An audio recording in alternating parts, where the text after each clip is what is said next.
What up, everybody? This is Dregs One. Welcome to another episode of the History of the Bay podcast.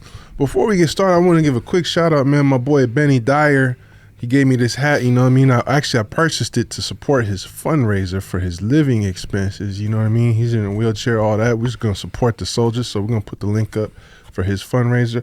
Of course, I gotta shout out my boy Josh Rebel 8. You already know. But anyway, now that we got that out of the way, we're back with another one just like the other one here at Empire Studios. You know what I mean? San Francisco, California, the Bay Area, the San Francisco Bay Area, as they say on the map. And I got my boy Trevor Potter working the magic behind the camera lens, doing what it do. And today we got another special guest. This guy has been part of the culture for a minute now. Yes, sir. If you haven't seen him in front of the microphone, you've definitely seen him behind the scenes. And I know he got a deep story that I want to get all the way into. But he been around some of the biggest rap casts out the Bay, as well as having his own thing going on. And not only in the music and entertainment space, but the cannabis space as well for all you stoners out there, and you shroomers, I believe. Yes, sir. I'm with the one and only OopzAllBerryz. Dregs, what's happening, man? What's up, brother? Thank you for having me, bro. Man, thanks really, for really pleasure. I really appreciate what you're doing for the Bay, man, for real. Thank you for I've been following watching up. you, for sure. Yeah, because I get backlogged sometimes, and I've been meaning to catch up with you for a minute, and here we are. Yes, sir. For real. Thank you, for real. Well, I also figured it was good timing too, because you know what I mean. Let's just get this out the way. Just clarification. Are you a member of HBK? Yes, I am. Okay, cool. Mm-hmm. All right, that's what I thought. Indeed, I am. And the timing lines up because November 9th, History of the Bay Day, we got I Am Sue. Yeah, I saw you had an I Am Sue headlining. So that's a big. little bit of a HBK connection there, man. You Absolutely. Know what I mean? I hope you'll pull up. Definitely, yeah. Get you on the guest list and everything. I would love to be there, for sure. For everybody else, get your tickets, man, November 9th, History of the Bay Day. Lit. But we're here to talk about you, my bro. Yes, indeed. You're a very interesting figure. Right on. I'm not exactly sure. I could start where I always start, but I'm not sure if I want to even do that, man. I want to. You can start wherever. Let's start where let's go a little something different, bro. Where does the style come from? That's what I want to know. So the style comes from, of course, the Bay Area counterculture from the hippies in the 60s. And I feel like I've always been representation of peace and love. And I know that's really what the Bay Area is known for. It's also unity, peace, and love. And that comes from the hippies in the 60s. So I was inspired by the counterculture of that. And that's how I got the style. Yeah, I mean, it's I always respect when people have their uniform. Yeah. You know what I mean? I know you have different variations and versions of it. Yeah, for sure. But pretty much, if I've ever seen you, you're tie-dyed down. Every day. Every day. Every day. You wear tie-dye every day. Well, okay, so there's maybe a day out the month where I just wear black, but it's very rare that I wear black, but I usually wear tie-dye every day. Are we I have talking probably 60 to 100 tie-dye shirts. Damn. Are we talking even at the house, you're just chilling tie-dyed down? Yep. Tie-dye sweatpants? I don't think I have tie-dye sweatpants. I actually do got 2 pairs of tie-dye sweatpants, but I barely wear them. I might wear some basketball shorts and then a tie-dye shirt over it. Okay. So it's not tie-dye head nose to the toes. Some days maybe. If I'm outside, yeah. If you're outside. If I'm outside, yeah. I'm wearing tie-dye, tie-dye down, hat, jewelry, shirt. Socks? Tie-dye socks, yep. Drawers? That's what I need, some tie-dye drawers. I'm for sure need some tie-dye drawers, definitely. I respect it, bro. It's dope. What age were you? When did you start this look? I say I was probably 25, and that was after my first psychedelic experience. Really? Yeah. Damn, you went all the way hippie. I went all the way in, and I did an eighth of shrooms, and I looked at myself in the mirror, and I was pulsating. It wasn't necessarily I was wearing tie-dye, but I was wearing a colorful shirt. And I looked at myself in the mirror, and I was pulsating, looked like a light beam. And then I was like, dog, this is so tight. I want to look like this every day. And I was like, what glows like this? And I was like, tie-dye. Tie-dye glows like this. And I ordered 4 tie-dye shirts and just wore them every day throughout the week. Wow. Do you make the tie-dye? I've made a couple tie-dye shirts, but usually I order them online or like people gift them to me because they see me wearing tie-dye all the time. Usually like I get like a lot of gifts like that are tie-dye inspired. What was the style like before? All black. All black. Used to wear all black before. You were a goth. I was basically goth, yeah. I saw that one Halloween. That one Halloween. Picture. I was goth. That was tight. Yeah. Shout out to my black goths, man. Yeah, You know what I mean? that's, I would say like that's really who I am on the inside, like a black goth. But then like after my psychedelic experience, I just wanted to like embrace like the hippie culture. Wow, you went from the dark to the light, bro. Yeah, for sure. Were you into like the rock and all that shit too? I was into all that, yeah. Whoa. Punk rock, metal, all that. Where are you from? I'm from Oakland. I'm from East Oakland. From East Oakland. Seminary.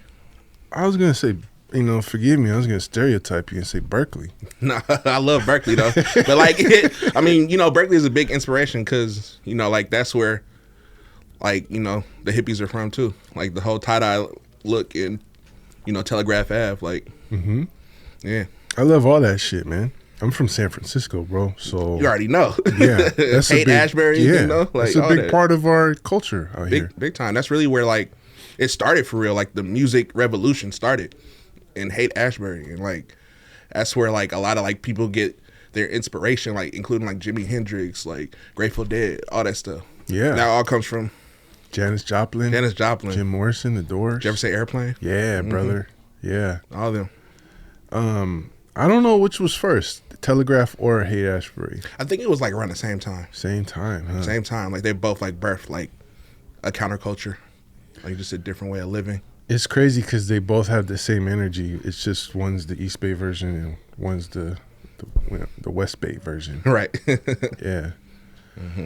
We just announced the lineup for the 3rd annual History of the Bay Day going down November 9th at Public Works in San Francisco. It's going to be Zay Bang, Lyrics Born, Spice One, and I Am Sue, hosted by me, Dregs One. Also, we're going to have the Bay Originators discussion panel featuring Too Short, a live podcast with Marshawn Lynch, graffiti gallery by TDK Crew, vendors, food trucks, museum exhibit, and much more. And you never know who else might pop up as a special surprise guest. You can get general admission tickets at the link in the description, and I'll see you there November 9th for the 3rd annual History of the Bay Day. Okay, damn. So you grew up in Sim City. Sim City, yeah. What was that like growing up? Oh man, I seen it all, man. On Sim City, it's like a main street in Oakland, like a very notorious street. So like just living there, I've literally seen it all. Like I've seen sideshows, shootings, like people driving crazy up the street. I done thrown some house parties on Seminary that blocked off the whole block. So I mean, it's really crazy like growing up on Seminary because I feel like it ain't nothing I ain't seen for real. Yeah. East Oakland is like, you could definitely, like one day I walked from like San Leandro Street to MacArthur. And it was a fucking journey, man, let me tell you. It's crazy. Yeah, it was like block to block. It was like shit going on. For real. And but Seminary in particular is like the main, like one of the main thoroughfares. Yeah, it's like a main street. Like everything happens. Like if an ambulance or a fire truck needs to get somewhere, they're going up Seminary. So it's like I constantly hear that. Like police chases, like all that stuff. I didn't seen it. Like were you growing up in that neighborhood, did you identify with it, or were you always like, I'm gonna be on some different type shit? I mean, I was always around it, but I feel like that was never me. I was never like into the streets or nothing. I was more of like just kind of like kicking in the house, like kick back, chill vibes. People come to my house, kick back, pop a bottle or smoke some weed or something. Yeah. Yeah, I was never like on like no street shit. I feel like that's challenging for a lot of people when you grow up in the hood, especially a notorious one. Yeah. To just kind of be yourself and find your own lane, because the street shit, the tough guy shit is like so influential. I did used to like want to be that way, like just because that was my environment, but I feel like the more I got into like just like psychedelics and like just finding myself, I always just felt like I should just be myself. Like, I never wanted to be nobody else. And like if people like it, then cool. If they don't, oh well. That's such a valuable lesson, and it's something that I talk about a lot. I end up talking about a lot on this podcast, because to keep it real, like if you get on a format like this and you're not yourself, like they're gonna be able to see through it. Absolutely, for sure. So were you always into like when did you first smoke weed? I first smoked weed probably fresh out of high school. I was probably like 17. Oh, yeah, it's a little late. Where we yeah, it's kind of late for sure. But I would like go to a party, maybe hit it once or twice, but I wasn't like considered a stoner or nothing. You know what I'm saying? I was just doing it like as kind of like a social thing. Yeah. But I really got into it like when I was living by myself, like on seminary, like after my aunt had passed away, because I was staying with her at the Shmop House. And then she ended up passing away, and that's when I started smoking a lot more. And like that's really when I got into like going to the Cannabis club and, you know, like trying different types of weed out, edibles and like things like that. Man, he said the Cannabis club. That's how you know OG smoker right there. Yeah. I've had this conversation on the podcast too. Like the Cannabis club is not, I mean, technically it's a dispensary, but it's like the early cannabis clubs. Yeah. You had to have like a club card. Yeah. To that you can get a recommendation from a doctor. Yeah. For sure. Yeah. And you had to like be on record at that club. Right. Mm-hmm. And 9 times out of 10, it was just like a dude standing behind a counter with hella jars. That's all it was. And they would just serve you out the fucking jar. Let's get this fly out of You're here. right. Get out of here, man. What the fuck? Under attack over here. Yeah, they would just like serve you out the jars. Yeah. With a fucking Glad bag. Yeah. And it really wasn't that many strains either. It's probably like 10 strains. Like it was like the original strains. Like you get your like your fucking train wreck and your White Widow, green and, crack, Afgoo, like things like that. Yeah, you know? Yeah. And 9 times out of 10, it was just the same shit with just a different label slapped on it. Mm-hmm. Okay, Yeah, well, that was back in the day, but man. that's also like kind of when the more like advanced knowledge of it. Like I remember when like there was only a few people that really had like when the weed was mostly still in the streets. Mm-hmm. There's only a few people that had that real like hippie, you know, Mendocino type of Humboldt type of knowledge. For real. Like when I was like first really starting, like I would either go to the Cannabis club or I would get it from the streets. And like in the streets, it was like for me, it was Town Purple, it was OG Kush, it was like maybe like some cherry pie or something like that. Rarely, but like if that was available, I would get like those for sure. Yeah, and it's like also when like people started being aware more of like different strains, different indica or sativa or that's when the science of it like really started. That's what I mean. Mm-hmm. For sure. Like that Oaksterdam. Were you ever over there? I used to always go there because like I worked downtown, so like I would always like pass by Oaksterdam University. Mm-hmm. For sure. So what was it that like? How long you've been smoking ever since? I've been smoking ever since I was 17. For sure. Never stopped. I mean, I may taken like a couple tolerance breaks here, but never that long. Probably like maybe like a couple weeks or so. You said tolerance breaks, so that's just like a little reset. You're like, it's a little reset because I'm smoking too much. Like I'm smoking like 5 blunts a day. Yeah. And then after a while, I feel like I'm not getting high no more. So, after a while, when you smoke the same strain, like you get like a zip up, you smoke the same strain, you start to feel like you're not getting high no more. And like I was like, I need a break, man. I need to like just cool out for a second. And then when I come back, I smoke like probably like half a blunt, and I'm stupid loaded. Yeah. So. Yeah, it just it stays in your system for sure. For if you never allow it to like leave your system. Right. Mm-hmm. What was it, man, that made you fall in love with Mary Jane, bro?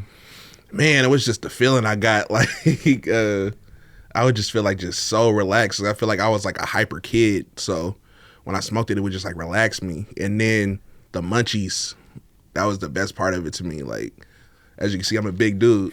So, like, when the munchies kick in, like, I'll be ready to go to, like, Jack in the Box and get, like, 60 tacos, like, for the whole squad. Mm-hmm. Like, let's just bust down. Tacos. Hella tacos. Yeah. Yeah. Damn. Okay. But that was the best part to me, like, the munchies and just, like, feeling good and relaxed. And I never got over that feeling. Well, because there's, like, the reason I ask is because there's, like, there's people who, like, hit the bud every now and then or whatever. Mm-hmm. And then there's, like lifestyle people. I feel like you're one of the lifestyle. I am a lifestyle. I'm a connoisseur. What's the difference, like, between that? What's really brought you to, like, you're like, this is my lane. This is it for me. It was just being around like-minded people who love the plant as much as I do.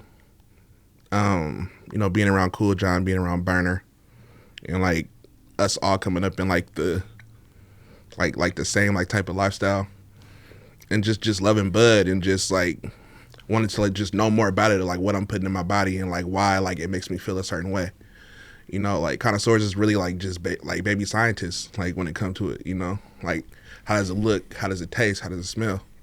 So that's really what it was, just being around like-minded people. Who really got me like more into it was like Kool John and Burner. Yeah, there's like a thing. There's such a thing as weed nerds. Absolutely, yeah, big time. Like, yeah. I don't smoke anymore, but you don't smoke no more? Nah. Oh man, I just talk slow. Sometimes people be like, "He's high as fuck," and I'm like, "Nah, I talk slow so I can articulate my thoughts when I have a microphone in front of my face." Right. No, that makes sense. Definitely. And I have a low voice, so people just be like, "He's hella high." But nah, you just chill, man. Yeah, I just be chilling. That's all it is. Yeah, but I definitely would be around like there's a difference between like I said the weed nerds who are like this has this much density and like god damn. They get real with it for sure. Like it gets serious. Like I know some real weed nerds like and they'll roast you like about your weed too. Yeah, I can't hang in those circles. I can't hang with those conversations. I feel that for sure. Yeah. Okay, and then is that what led you to, because you're also a psychedelic guy, as you mentioned. Yeah, so like it was just like really being at the Shmop House and just having House of the Neck and just experimenting like with just different things and like really it would just be me and John just kicking it at the house and we just try different things. Like it would be shrooms, it could be acid, like just like experiment, because my house is like, I made my house like just super like stonery, so I put like black light posters everywhere and lights everywhere, so it just looked like a spaceship when you go in. So you know, like back in the day, they used to have like compounds, like in the 60s, like people come and like get their art out, or like, you know, like back in the 60s, like that's what it was to me. It was like a compound. So yeah, it was like a creative hub. Exactly. We'll get more into those stories too.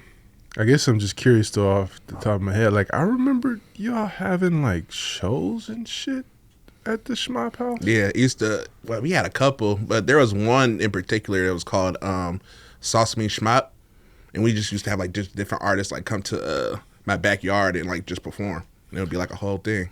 Yeah, I remember like seeing that on like the Twitter days. Yeah, and shit.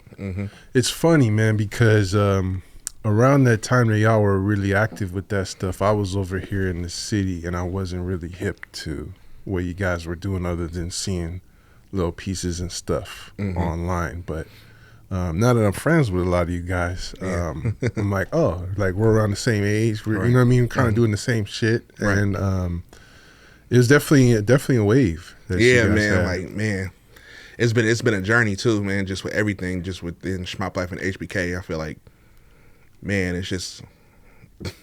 Man, it's been wild. I'm like, oh fuck, why was I so isolated? But I should have just gone and checked it out when I seen it on Twitter. Just pull up photos. You know, we cool people. You know what I'm saying? We embrace everybody. You feel me? For sure. Do you get a lot of love from like actual like OG hippies or like even modern day hippies? I've met a couple like people affiliated with the Grateful Dead. They actually gave me my first acid trip. Like I think it was one of the Grateful Dead's grandsons.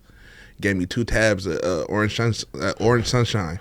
That was my first acid trip. 2 tabs of acid, bro. And it blew my mind. Like, damn. Yeah. Well, they probably got the real shit. No, it was real. Like, and I got it from Haight-Ashbury, like right there by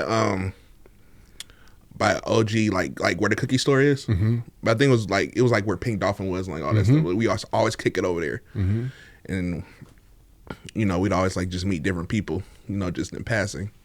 But yeah, one of them gave me 2 tabs of Orange Sunshine, and I took it before I went back to the Shmop House, and it blew my mind, bro. Never been the same since. Damn, I've heard that. Yeah, that's one I've never experimented with. It's not a bad thing that I'm not the same. Yeah. It's just like it just like made me see the world completely different.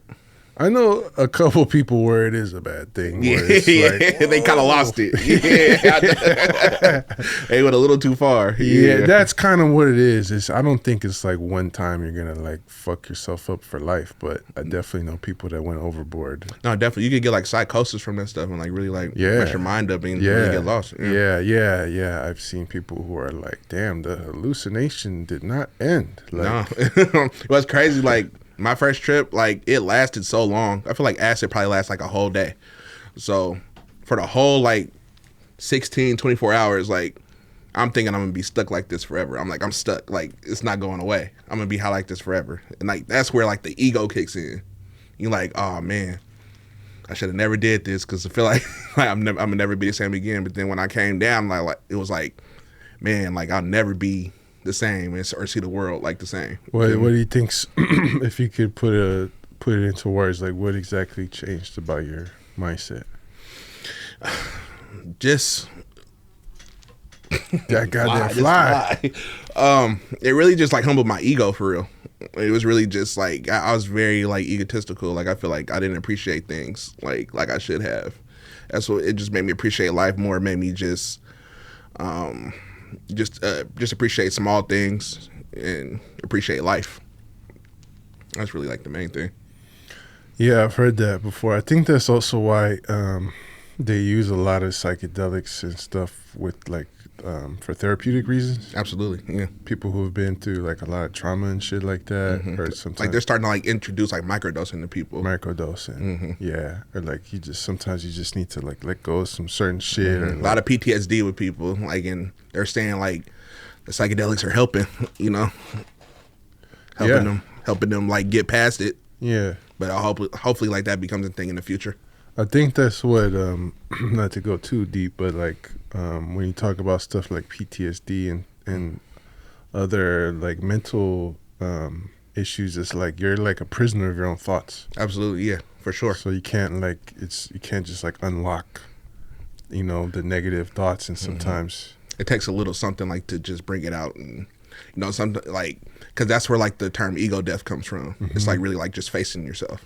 Yeah, I'm not mad at that at all. It's also a trip too. Like, I don't know how far you want to get into this shit because I studied. Yeah, me too.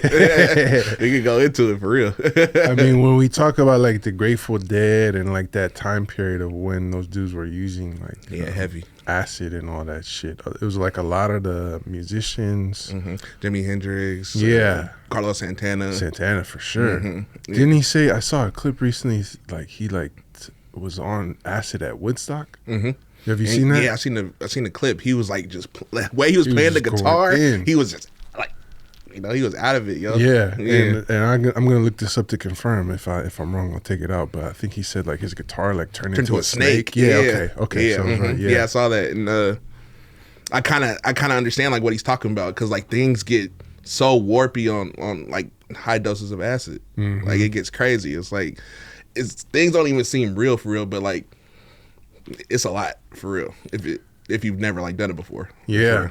And then so then I also want to balance the conversation by the dark side of it. That, you know, this is public record, so I'm not putting a tinfoil hat on, you know what I mean? You could look it up. But the government used LSD for like mind control experiments. Yeah, I heard. What was it called? MK Ultra. MK Ultra. Yeah, that was also piloted out here too. Definitely was. Like, did you ever hear that story of that like bordello where they would like get the like prostitutes would like get dudes off the street and then like dose them with acid?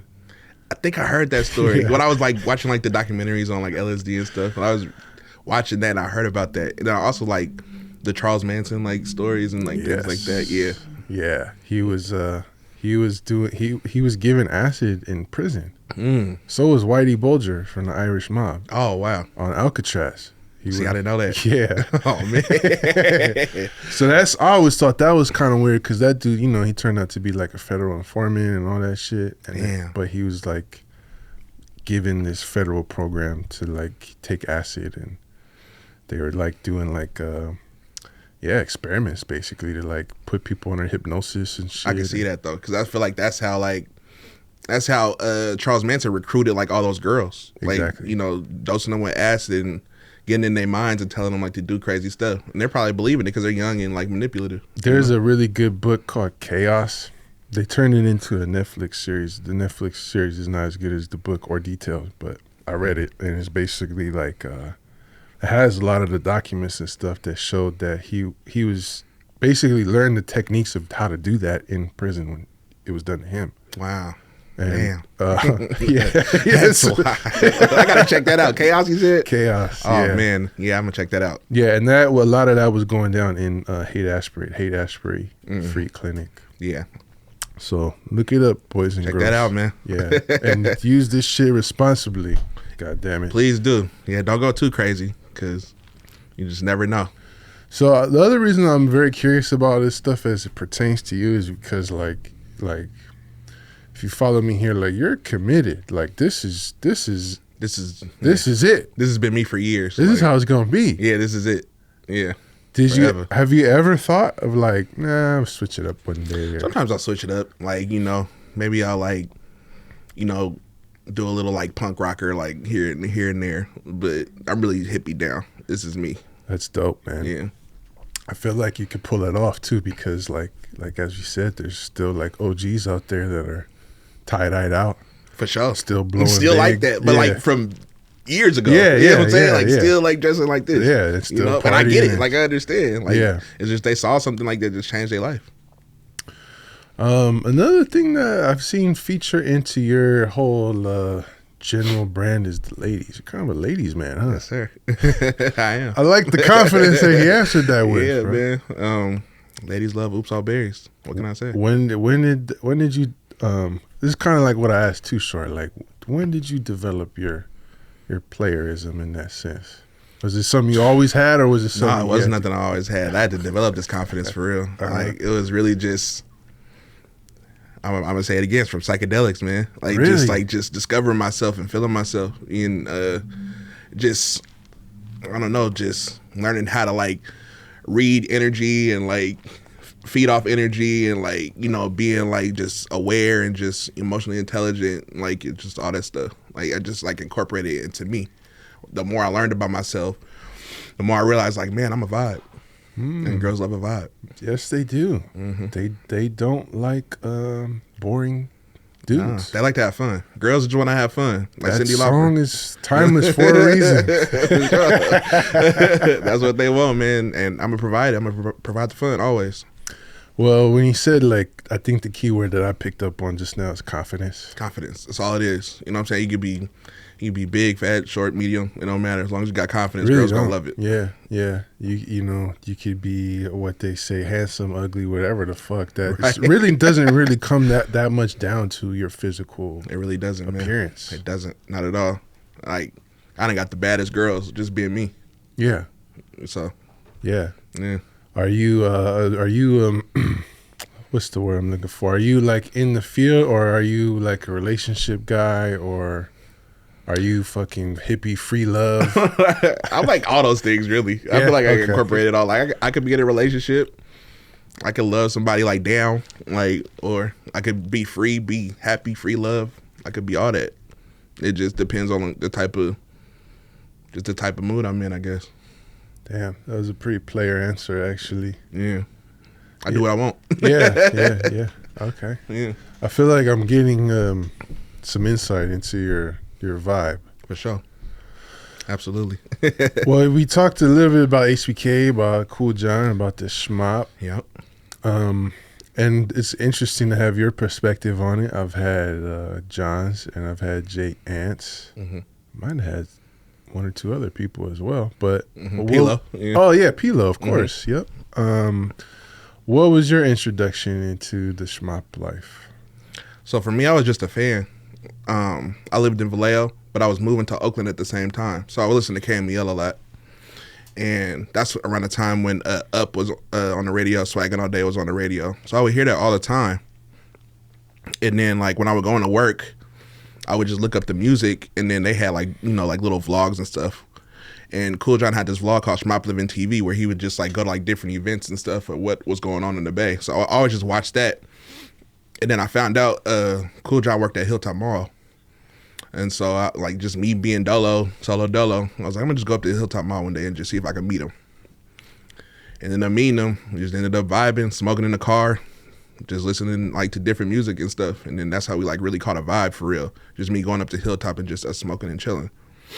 And then that was around the time, like, Kool John had kind of, like, lost his first Shmop House.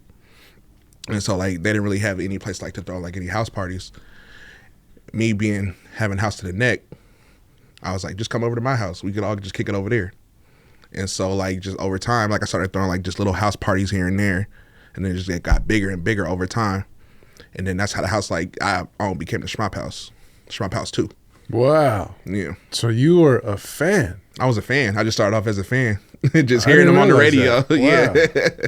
So, yeah, because I was curious when he said Oakland, because I know the rest of them are, like, more like Richmond and Pinole area. Mm-hmm. Damn, that's tight, bro. Yeah. I was just, like, a big fan of theirs. And, like, I would just, like, do my research on them. And, like, I would be at every event they threw, everything they threw. I don't care if it was, like, a little pop-up or anything. I was there. That's something I've seen a lot in Bay Area rap is like we show love to our fans, bro. Like big time, and like we need them. You know what I'm saying? Yeah, for sure. yeah. And there's no shame also in being a fan and Not at all. being like a supporter. And I've definitely had people that I've gotten to know that I call friends now. Mm-hmm. That started off just because they're like they fuck with me and what I do. Right, same. Yeah, I'm sure. Yeah, so that's tight. They like welcomed you into. Yeah, that was the best thing I could ever ask for. Just them embracing me, just as a fan, and then them embracing me into their lifestyle, and like me being a part of that. I thought it was so cool, man. So HBK was already a thing. It was already a thing for sure. And then at some point they're like, "You're a fucking part of the game." Yeah, like I feel like after like the house parties and me, like everybody doing music videos at my house, everybody was just like, you know what, just you're a member. Yeah. So yours was the second Shmop House? Yeah, the second Shmop House after John's. And this is the same house? Same house. Wow. Seminary, yep. Yeah, when we had first talked about getting on the podcast, I wanted to do it in there, but unfortunately we weren't able to make that happen. But it's all good. I gotta come. You gotta haven't seen it, man. Yeah, it's crazy over there, man. I asked this to John. What was the craziest party you remember being from? Okay, so I had a party. It was actually a music video shoot. And I had somebody jump through my front window. Like jump through like a dolphin out of water. After they hit the weed, I guess they flipped out, hitting the weed, was running through my house, like running all through the house, pushing through people, ran to the back door, did a backflip off the back door, ran through the house, and then dolphin dived through my front window, shattering it. Through the closed front window. It was it was a closed front window. Yeah, a big glass front window. Damn. Yeah, and he jumped through that and shattered it. I feel like that was probably like the craziest, like as far as party experiences. But no, there's a couple other things that happened. Like G-Eazy shot his video there, Calm Down. And the same day, Noisy did a documentary at my house on the Shmop House. I might remember that. That was like in 2016. Yeah, I might remember at least seeing that. It was like, it's crazy. That was like the opening scene to the Noisy documentary on the Bay, was my house. Oh, okay, yeah. That was the one where they had Neff and Vallejo and shit. Exactly. Yeah, okay. Damn, I forgot about that one. Yeah. That's a throwback. So did the dude who jumped through the window, like, what did you call ambulance or what? Honestly, he was cool after that. That was wild. But after that happened, like all the homies got pissed. So it's like they all just started beating his ass. Damn. Yeah. So it was a couple things that happened. So that's fucked up. It was crazy because like he tried to come back in the house on like some crazy shit. Like after he jumped through the window, like he tried to come back in the house. But like the homies seen that, and then like they just started like beating his ass. And then John, he grabbed him and throw him over the porch. And then like a couple of my other homies, like my other homie Tone, he grabbed a chair and he hit him with the chair. And then my other partner, his name Louis, like he came in, knocked bruh out, like just knocked him clean out, stone cold out. Wow. So he was done after that. But Later, Brett ended up paying for the window. Wow. Yeah, because he was like out his mind. Yeah. So like he didn't even know what was going on. Yeah, sounded like he needed a timeout. Yeah, absolutely. He got that too. Damn. What do you think it was like about that time? That was kind of like a special time in the Bay Area culture as far as like music and fashion, the Pink Dolphin shit. Not to say like in terms of like the past and it's over, because obviously everybody from that time period is still doing things. What do you think it was that made that whole era so special? It was unity, man. Everybody together, everybody working together. Like that's what it was. Like that's what made it great. Like it was a collective of people just doing great things that just happened to be like all popping at the same time. And so we all just put it together and just made it something great. I feel like that's what the Bay needs right now, just more unity. Everybody working together to just build it and make it greater. That's why everything was popping back then. Like we was just all together, like at the same events, at the same concerts, like doing everything together. You mean unity in the Bay as a whole, not just within your crew? No, as a whole. Everybody, because I remember like we used to have like Heartbreak Halloween back in the day. Yeah. And we used to invite like people who weren't even part of HBK. Like even Mozzie like would pull up and stuff. So like that's when he was like just starting to come up too. You know, like G-Eazy wasn't an official member, but you know, he was always there too. And you know, it was just like a culmination of just like all of us together making it look good. I mean, that's the unique thing about HBK. Oh yeah, shout out to Showbanger. That's shout out to Showy. That's another brother, another member I've had on here before. So many of y'all have gone on to do different things. I mean, it's DJs, producers, singers, rappers. Right. It's pretty. I feel like it's pretty interesting and unique that so many talented people assemble together like that. I thought it was it's a rare time. It was a rare time. I feel like the Bay hasn't really ever had nothing like that. I mean, maybe during like the Thiz era. Yeah, this is also another conversation that's been on the podcast a lot. Is just kind of the waves of the Bay, where I feel like by the early 2000s, the Thiz era probably was the first time that was like real unity, like everybody on the same. Everybody's like we on this shit, everybody, right now. all the cities. It wasn't like right. As far as I can recall or see, like it wasn't no like jealousy or hate towards it. It was like Mac Dre got this shit, right? And then on top of him, it's like then you got Doobie and Johnny Cash, and it's like Mac Dre was like our martyr, so it was like he was like everything was under him, and like everything was influenced by him. Shit, this still to this day, everything's still influenced by Mac Dre. Yeah, and then to go into the hyphy era, which I always like to. People will say like Mac Dre created hyphy or whatever. I kind of disagree with that. I don't think. I think it was Keek. Keek invented the word. Yeah. But so I think the Thiz energy was different from the hyphy movement. It was energy. I agree. And if you were really there, you could see that with your own two eyes. You know what I mean? Like when you listen to like those Rick Rock beats, or them EA Ski beats, or whoever else was at the time, like the Young Kurtz and the Young L. Yeah, Young L. Come on, that's like that's you could hear influence perhaps, but it's not the same as like completely different. The Thiz beats and stuff. Nah, the Thiz beats was more like. I call Thiz like more like psychedelic mob music. That's a good way to put it. Yeah. Yeah. Yeah, because I just had this conversation with Stressmatic too. Like Mac Dre was like definitely like cutthroat material for sure in them raps. Absolutely, like he made it sound fun, but he was serious like in them raps. If you really listen to what he was saying, like he was talking about slicing people up and backhanding bitches, and right? All that, pulling armored car heists. He was talking about Gorilla Pimpin', talking about like shaking niggas in the pen, like all that shit. You feel me? Like man, like he was talking about some real cutthroat stuff. He was talking about just over like some trippy beats. Like yeah. And then the hyphy era. Again, I had this conversation of like for me it started off as a violent type of thing, a violent type of vibe. The energy was just hyphy. That's what it means. It's like being hyper or extra, like extra. It was intense. It was some intense shit going on, and we were all kind of swept up in it. But eventually, it did kind of transition into something positive.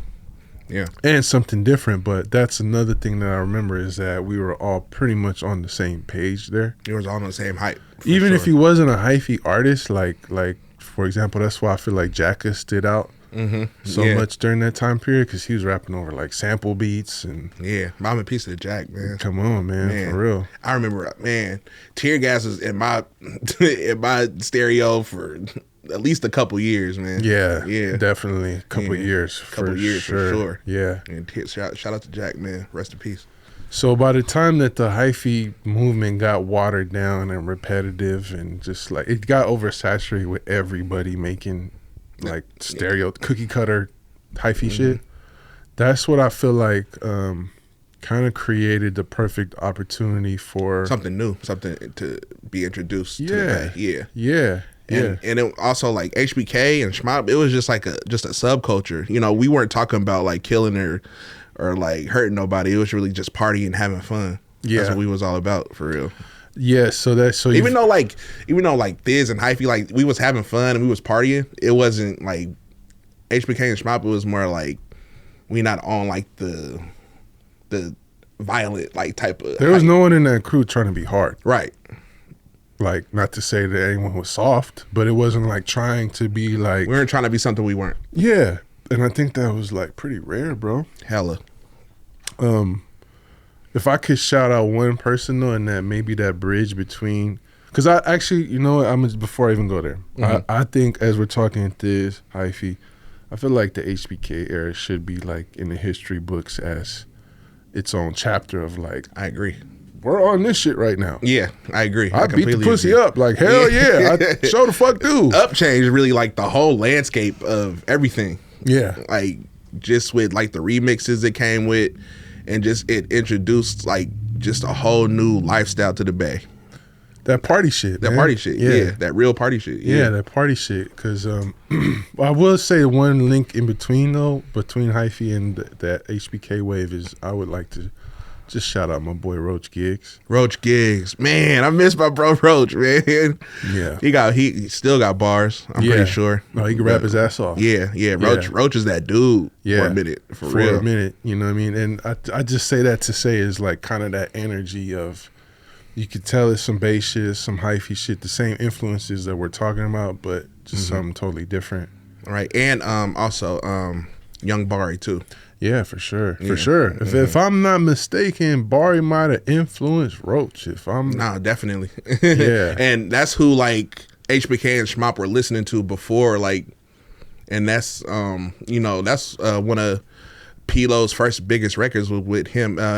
He did My Own Hype with Young Bari, so that was like he used to come to the Shmops back in the day too. But like that's who we all like looked up to. Back in the day. Yeah. Interesting. Okay, so my timeline is correct then. You're verifying it. Yeah. Okay. For sure. Yeah, I think there's today. I don't think we have that right now. I don't think we have the party people. It's not really. It's more like the streamer world right now. I feel like if we get like a good Bay Area streamer or like. Streamer like the ISO speed type of shit? Yeah, that's what like I feel like the world is going to right now. Wow. Like it's like you can have parties and stuff, but it's got to be like seen, it's got to be like on the internet, like people to see. Wow. Yeah, it's a completely different world now. I had this whole thought that like there's no such thing as a scene anymore, because just in this conversation we're talking about places, right, where you had to go. You had to be at the Shmop House. You had to be on H Street. You had to know certain people to have access. And now those places are not what they were. It's done. It's like, done, essentially. The scene part of it is done. Because it's all online. Right. And that's kind of crazy. It's crazy. It's crazy to see like the shift just in like a couple years too. Yeah. Yeah. Yeah, I know, man. Fuck. I know I'm getting old, but like we talk about that Noisy documentary, but I'm like, God damn, 2016 was not that long ago. It wasn't. Like it was like 9 years? Man. Yeah. Almost 10, I guess it was. Almost 10, but it's like it feels like just yesterday because I still remember it like vividly, you know, so that's how fast time is passing, man. Yeah, and it's hard to pinpoint like exactly when the change occurred, you know. I feel like after pandemic. After the pandemic, like it changed a lot. changed pretty much the entire global society. It did. We don't really talk about that either. We really don't. It was 5 years ago, but it was like the biggest thing that ever happened pretty much in the world. Yeah, like you know? everybody got fucked up at once, bro. Man. Everybody's life got fucked up at once. Yeah, bro. like honestly, like 2020 either made or broke you. Yeah, it was one or the other. Like, so I remember 2020. That's when John got shot. But also in 2020, that's when I dropped the cereal box, the OopzAllBerryz cereal box, and that started like a whole different. You way. dropped it during the pandemic. Yeah. Whoa, I like that. Yeah, I agree because I was definitely on my hustle then, and the results. What I'm doing right now is kind of the results. Right. Exactly. Yeah. Of me being like, the shit shut down, but I got to make something shake. You got to make something shake. Yeah. Either go and like let it defeat you or let it make you better. Yeah. For sure. Wow. Well, I was talking too, like musically though, like so much of what HBK represents is like, obviously aside from the music everybody's doing now from that crew, but it's missing in Bay Area rap right now. It is. Yeah. The beats are different. I mean, obviously change is natural and good, but like, yeah, the content, the subject matter. I feel like the Bay is kind of losing its identity. Like we want to be like other people. We want to sound like Detroit. We want to sound like, you know, New York, like, or like, just like who we're not. We need to get back to like that original sound. I feel like New York kind of lost its identity. It did, yeah. Because they really took like UK drill rap, and just made it their own. Yeah, drill rap. But the Bay has always been, I feel like, the Bay. Yeah. Even if Detroit, like we did try to sound like Detroit still kind of took the Bay Area sound a little bit, but they just like up the tempo a little bit, but it's still like the same synths and like drum patterns as the Bay Area. Absolutely. You know what I'm saying? Yeah. And I've had Detroit people tell me that's who they get their influence from is Bay Area music. Yeah, no, this is something I want to dive deeper into also because I know that 40 and Spice One and Too Short and RBL was like going out there. Yeah, heavy. In the early 90s. Before Detroit kind of had the rap scene that it had now. And we've also had like a similar vibe to Detroit. So we've always been like very close and like just with Sauce and Gang. Yeah, I feel like Oakland and Detroit is like cousins pretty much. Yeah, pretty much. Yeah, I think it's maybe it's a result of what we're talking about, that scene being gone now to where like there's not that much for these young dudes to draw influence from. But besides what they see on the screen, right? You know, but yeah, that's I mean, true. I really liked especially now that I look back on it, what HBK was doing with, like I said, party, upbeat, positive, throw parties not fists. Throw parties not fists. Yep. It was a whole movement, whole just culture like that. Everybody was following at that point. At that time. I also appreciate. This is gonna sound funny. I appreciate motherfuckers that rap about the ladies that actually be around the ladies. No, for real, man. Yeah, because like you can't rap about the ladies and then not have them. I mean, what I'm saying? People do. Yeah, I've said this several times on this podcast because it trips me out so much. Of like, dude, like according to your rap, you're like fucking everybody's bitch. Exactly. But like, I've been around you plenty of times and. Ain't that not Nan Beezy. Nothing in sight, you know? Nah, I always like to keep like some little fine things around me, you know, just to have the energy around, you know. I don't gotta even like hit it or nothing. Like I just like to have vibes around me. You know what I'm saying? Yeah, no, it's shit. I like having homegirls. Exactly. Yeah. Yeah, man. That was a whole wave. It's I guess now we're like getting into old head space because we're like, that was a great time. It's still like has like its moments. Like right now, Kool John and P like have a big song right now. Yeah. You know, the Mardi Gras, and it's like a big trend on TikTok. Yeah. You know, you got the stars doing it. I seen Love Island do it, the Jonas Brothers. So like they're crossing into like Disney territory kind of. And then of course you got like the Up remix with Justin Bieber. You know, that's a Sue beat still. And then you got Kehlani with Folded. Like, you know, so HBK still doing their thing. Absolutely. You know what I'm saying? Absolutely. Yeah, just in terms of what you said, the whole unity thing, not just talking HBK, but but just the Bay in general. Yeah. Or just NorCal, I should say. And now it's NorCal. Yeah. Now we got to say NorCal. You got to say NorCal because we don't want to exclude like Sac or Stockton, you know what I'm saying? We got to include everybody to make it great, like the whole region. Yeah. Well, Stockton and Sac can both of those cities can stand on their own now for sure. because there's so much. It's a lot going on with them. Like, they doing their thing. Yeah, I've been on TikTok again recently, just like looking, and I'm like, for some reason, I'm just getting YN TikTok on my feed. That's all you get. That's all I'm getting. So yeah, I'm starting to see like some of the Stockton and Sacramento influence. I'm like, damn, this is some. I thought the shit I was listening to was mob shit. This is real. Like the EBKs and like they doing their thing now. Yeah, you know what I'm saying. Like, shout out to them. I know they still young and just like just getting into it, like just getting into the lifestyle and stuff. So, I mean, I support them, like doing their thing. But of course, like as you get older, like your mindset might change. So I hope that for them too. For sure. And I think for me, where I'm at right now, like you got to find your own lane. Like I'm never want to be that older dude that like shits on newer artists. Right. I don't want to be like that OG cat to be like, oh, this weak. This is weak. They're not talking about real hip-hop. Nothing for real. It's like, yeah, I hate that. I mean, but at the same time, you got to recognize when you're like, this ain't for me. This ain't for me. But, I think about it as like the way how like George Clinton did it, like how people sampled his music, like Snoop and like all them, like he like embraced them, you know what I'm saying? So like that was kind of a good thing for music, him embracing like their music and like that took it to a different level, So that's how I try to look at it for real. Yeah, I'm just curious with like having this conversation with you. Is there what are you excited about right now in the space of the Bay Area, the culture, the music? What would I say I'm excited about?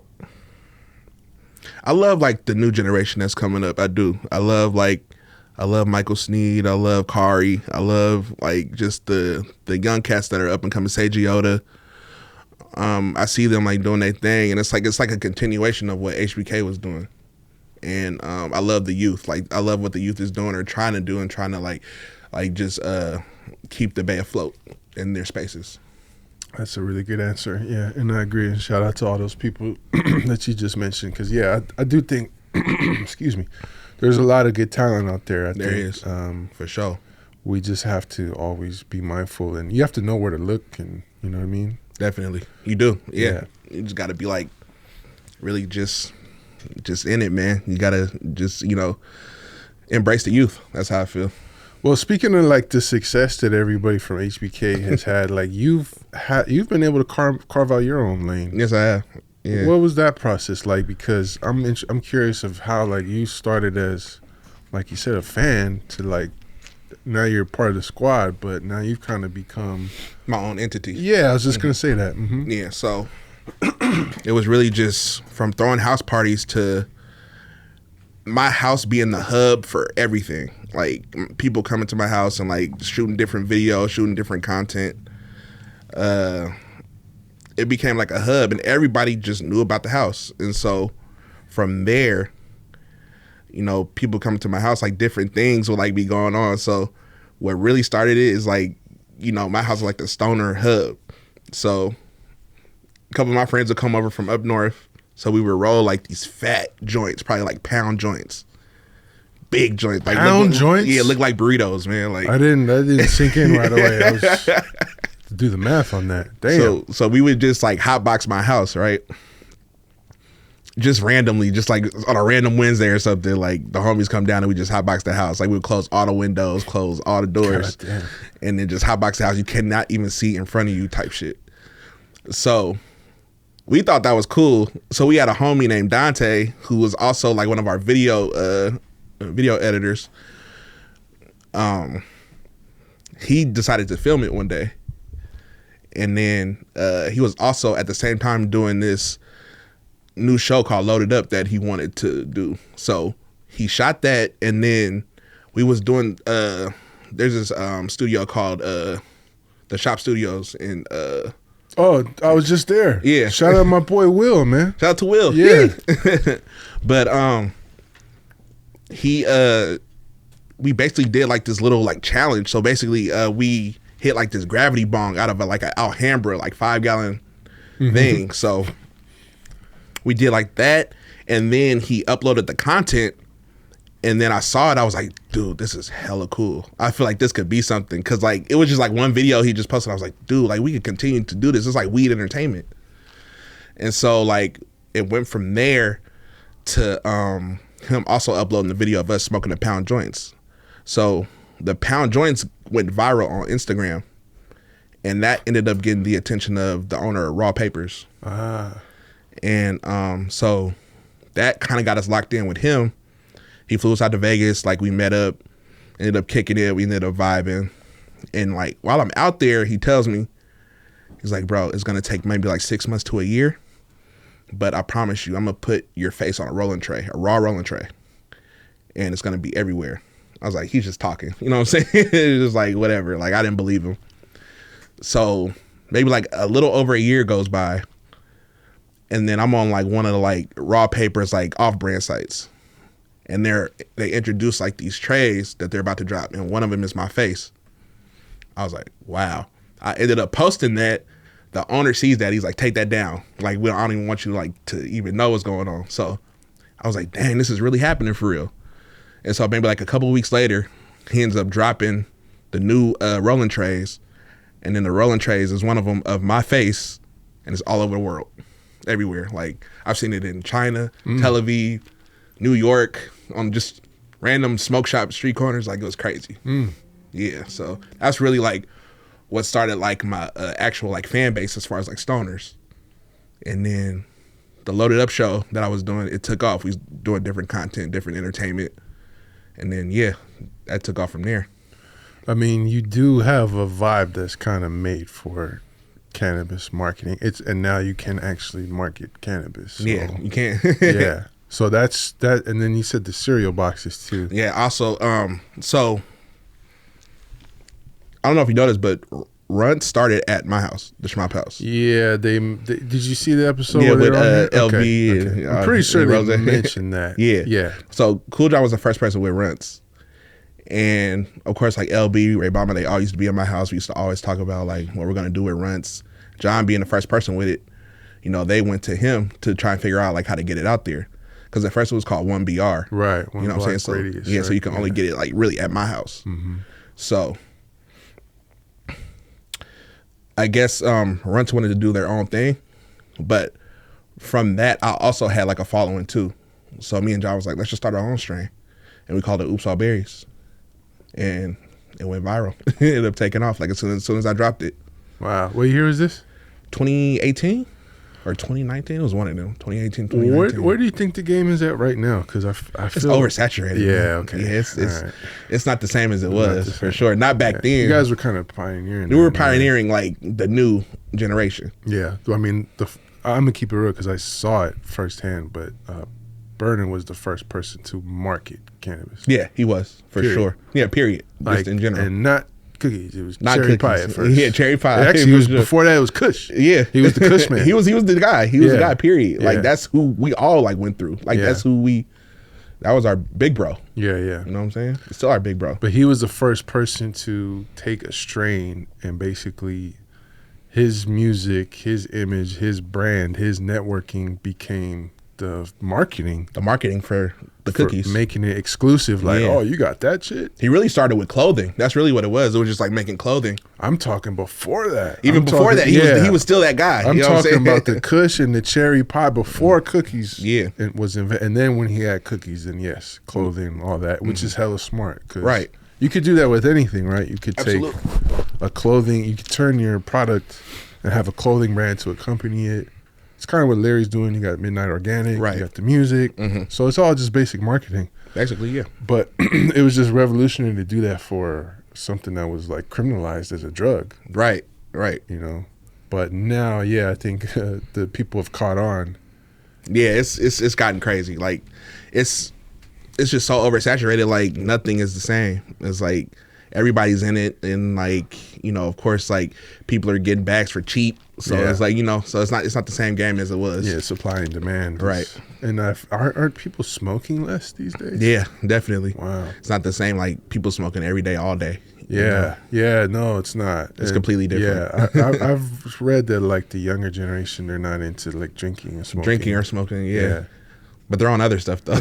What are they on? Like perks and like stuff like that. Like the pills and stuff. Damn, really? Yeah, that's what I hear. I mean, yeah, I hear that too, but like, damn. Yeah. Damn. People would be like, give me a perk 10, give me a perk 30. Like, you know, that's I do all I hear hear that. is about I didn't know perks. that was like established though. Like, so they're doing less of the shit that we was doing. Yeah. And more of this fucking synthetic shit. Exactly. Damn. Mm-hmm. Fucking stop using that shit, kids. Come on, man. Y'all got to do better. Get some fucking natural drugs. But yeah, I mean,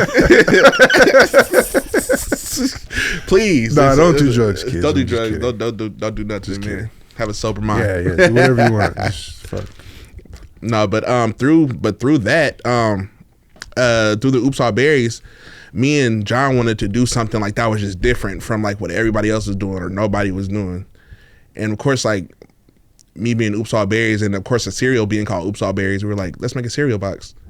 And then it was like a whole bundle. So it was like a bundle. You got my tree, you got a t-shirt, you got a sticker pack, you got a grinder, you got a lighter, and just all that in one bundle. And yeah, I dropped like 100 boxes and they all sold out in a day. Nice. Mm-hmm. That's awesome. Yeah. Wow. So you have a real monetized brand here. Yeah. What's next? Man, I'm really just pushing these Oopz gummies. Let me take a look. Mm-hmm. Oopz World gummies. Like, I feel like that's like the next wave of like what's going on. Like, people are starting to get into microdosing and psychedelics more, or starting to be open to microdosing.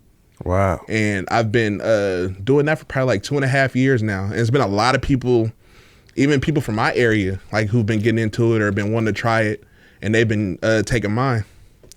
This substance has been decriminalized in cities of Oakland and Santa Cruz. Mm-hmm. Wow. Are those the only two cities? I mean, it's becoming more like decriminalized as the years go. It's gonna be kind of like weed, but yeah, Oopz World gummies. That's really what I'm doing right now. That's really like I'm really starting to get ahead of the wave of the psychedelic revolution that's about to happen. It's about to be another psychedelic revolution like it was in the 60s. You think so? I think so. Yeah. With psilocybin? Psilocybin, yeah. It's gonna be like and it's I feel like it's a $1 trillion industry. It's gonna be more than weed for sure. Really? Yeah. What gives you that thought?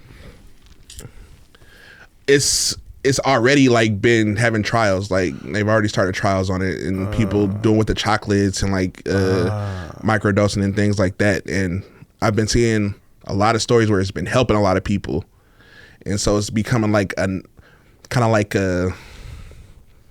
not taboo, but like what's that word? Where it's like an alternative medicine basically. Mm-hmm, So that's really like where, if I had the choice, that's where I want to take my career, like to be like an alternative doctor in like holistic like medicine. Huh. Have you already started in that Yeah, direction? I've been doing like a lot of research, like in just like doing research on human psychology and just things like that, just so like I can really like go back to school and maybe get a degree in human psychology so I can be like really a doctor for I that. like that. Yeah. Yeah. Get a degree or like some. I want to be certified for real before I mean I've been kind of like doing it like on the side, like just slowly introducing people to it. So it has been helping a lot of people. People have like been told me like it's helped them a lot, like just in day-to-day life. That's sharing knowledge. Right. Yeah, That's all I'm doing. But like I really want to be certified and do like actual like microdose sessions with people and like treat people. Yeah. I'm down with that, man. I mean, obviously, anything can be abused recreationally or even medicinally, but there's no denying we got a big mental health issue. Yeah, we do. That's been a big thing. That's like the last like couple of years, especially like during like the pandemic and yeah, man. Yeah, it's been like mental health has been a big thing. So there's a lot more awareness around that shit now. Yeah, there is for and sure. There's a lot of people that what are you gonna say? Like if for someone to find healing, you know what I mean? Like you can't knock it. If this heals you, right, then cool. You know, for other people, it might be church. It might be, I don't know, some other activity. People find a niche for sure. Right. Mm-hmm. Yeah, I think I could see you going in Dr. Oopz, bro. Dr. Oopz. Dr. Berryz. That's got a nice ring to it. So this is on its way to being decriminalized statewide? Yeah, definitely. Specifically in California. It's probably going to take the other states a while. I feel like New York is kind of on it too. Yeah. But that's about to be like the next big thing is microdosing, psychedelics. How often do you microdose? I probably do like once every couple months. I'm not an really? average, like, but back in the day, like a lot, like probably like once every couple days. I'm saying microdosing or full dose? Like full dose, yeah. Like it used to be like an everyday thing for me. Damn, like, really? Yeah. I used to like take apes like it was nothing, and then like my tolerance got built up, and then you got to take a tolerance break to get it back up. But I was like taking apes like it was nothing back in the day. But now, like I do it probably once every couple of months just to have a reset. You take a full dose once every couple? No, I microdose. Microdose. Yeah. So how much is a microdose? I say a microdose is between like a 0.5 and a gram. Damn. So it's probably like one or two of my gummies. So what effect does that have if you take it on that level? Just like a euphoria, like a good feeling, like you feel good. You just feel a little lighter. You feel good, a lot lighter. Like a weight is lifted off, really. Huh. So it's like stress, anxiety. Exactly. No hallucination. You don't hallucinate off like a half a gram or a gram. No. You got to go full dose like to really hallucinate. Yeah. No come down. No come down. You feel really chill like after. Wow. Like it's really like just relax. You're just relaxed. Like a big weight has been lifted off. Really, it's like kind of like a reset for you. That's interesting, man. Yeah, because that's also. Something I feel like we're on the forefront of out here was the shroom culture, another like Mac Dre era type of thing. Yeah, that's really who got me into shrooms or wanting to try shrooms was Mac Dre. Yeah, I definitely like. There were times back in the day where like I was on shrooms and it was damn near like ecstasy. Like it felt like what I call shrooms earth ecstasy. Yeah, because I wasn't like I've had hallucinations too when I did it before, but I was having more like I was literally walking down 3rd Street, Hunters Point, like, hey, what's up, baby? Like I was just like, you feel wavy. You know what I'm saying? I call it feeling wavy. Like you feel like you in water. Like you know what I'm saying? Yeah, like I feel like I was in the club or something. Yeah, like and that. I feel like, whoa. So this is how Mac Dre was feeling. That's what I like when I first like started doing shrooms and things like that. I was like, okay, this is how Mac Dre was feeling. That's why I feel like I relate. That's really my favorite rapper for real. Yeah, probably me. That's why I relate to him so much. Yeah, you know what I'm saying?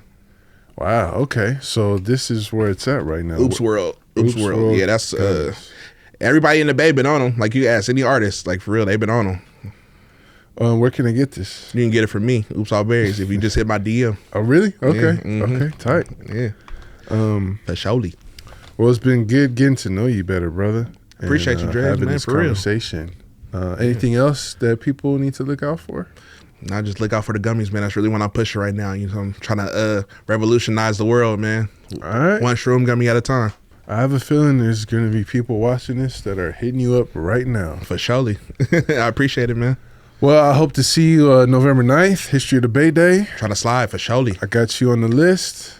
The rest of y'all, cop some tickets. You know what? I got a discount code. If you DM me and you mention that you saw this episode, I'll give you the discount code. But the rest of y'all, ticket link in the description. And once again, thanks to my guy, OopzAllBerryz. Thank you, brother. I appreciate you having me on your platform. For sure. Anytime, bro. And shout out to the rest of my HBK Shmop Life homies. Yay. And I'll see y'all next time. History of the Bay. Peace. Recognize where you got the game. We got our own style, got our own slang. Northern California is a West Coast thing. This is the history of the Bay. Recognize where you got the game. We got our own style, got our own slang. Northern California is a West Coast thing. This is the history of the Bay.